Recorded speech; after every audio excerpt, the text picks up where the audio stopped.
CM Revanth రెడ్డిపై మాజీ మంత్రి హరీష్ రావు సెటైర్లు పేల్చారు. ఒకప్పుడు కరువు ప్రాంతమైన సిద్దిపేటలో కాళేశ్వరం ప్రాజెక్ట్ కారణంగా భూమికి బరువయ్యేంత పంట పండిందని, కానీ రేవంత్ రెడ్డికి కళ్ళు కనిపించడం లేదంటూ ఎద్దేవా చేశారని, కాళేశ్వరం కూలిందని ముఖ్యమంత్రి అసత్య ప్రచారం చేస్తున్నాడని, అదే నిజమైతే రంగనాయక సాగర్లో నీళ్లు ఎక్కడి నుంచి వచ్చాయో చెప్పాలన్నారు. సిద్దిపేటలో రంగనాయక సాగర్తో 6 లక్షల మెట్రిక్ టన్నుల పంట పండిందన్నారు. రేవంత్ రెడ్డిని పిచ్చి ఆసుపత్రిలో చేర్పించాలంటూ హరీష్ రావు కామెంట్స్ చేశారు. कालेश्वरम కిందనే కట్టినాం కదా, మీద మల్లన్న సాగర్ కింద రంగనాయక సాగర్ బీచ్ में సిద్దిపేట.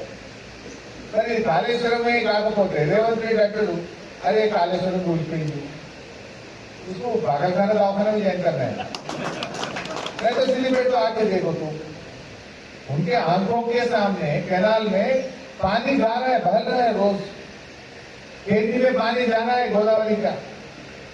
కండ్ల ముంగట గోదావరి నీళ్లు కెనాలలో బారుతుంటే, పంట పొలాల్లో బారుతుంటే, ఇంత పంట పండి సిద్దిపేటలో గోడౌన్లు చాలతలేవు, లారీలు దొరుకుతలేవు, అమాలు చాలతలేవు.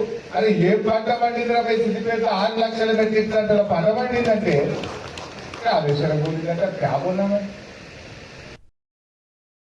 మరిన్ని అప్డేట్స్ కోసం ఛానల్ ను సబ్స్క్రైబ్ చేయండి. నోటిఫికేషన్స్ కోసం బెల్ ఐకాన్ పై క్లిక్ చేయండి.